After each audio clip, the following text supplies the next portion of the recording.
सुप्रभात प्यारे बच्चों।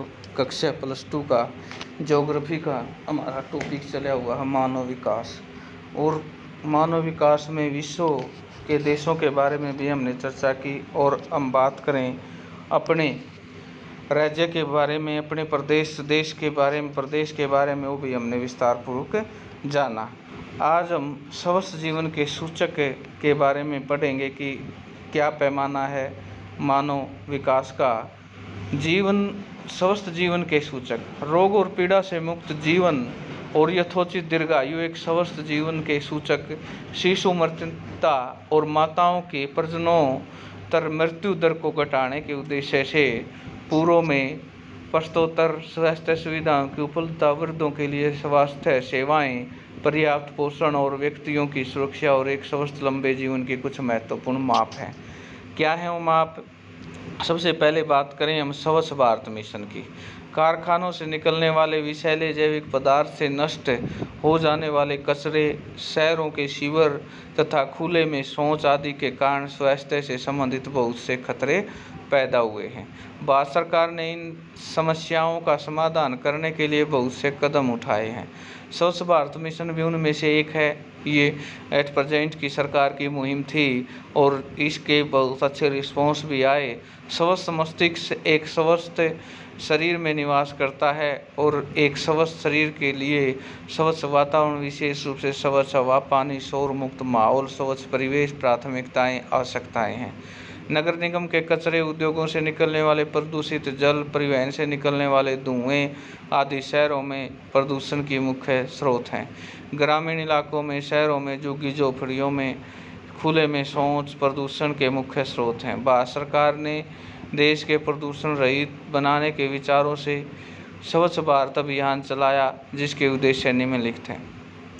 स्वच्छ भारत अभियान का उद्देश्य देश में खुले शौच से मुक्ति और नगर निगम 100% ठोस कचरे का वैज्ञानिक तरीके से उचित प्रबंध, घरों में शौचालय, सामुदायिक शौचालय, सार्वजनिक शौचालय का निर्माण, ग्रामीण भारत में घरों में होने वाले प्रदूषण को कम करने के लिए साफ ईंधन के तौर पर LPG गैस को सुगम करना, जल से होने वाले रोगों की रोकथाम, प्रत्येक घर पर पीने के लायक जल की व्यवस्था है, परंपरागत ईंधन के स्रोत जैसे पवन और सौर ऊर्जा को बढ़ावा देना।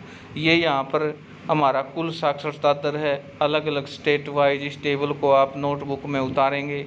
और स्वच्छ भारत मिशन के बारे में पैसेज भी आता है, कई बार हम लिखते हैं तो यहाँ से बहुत अच्छा मटेरियल है, इसको भी आप नोट्स के रूप में तैयार करेंगे।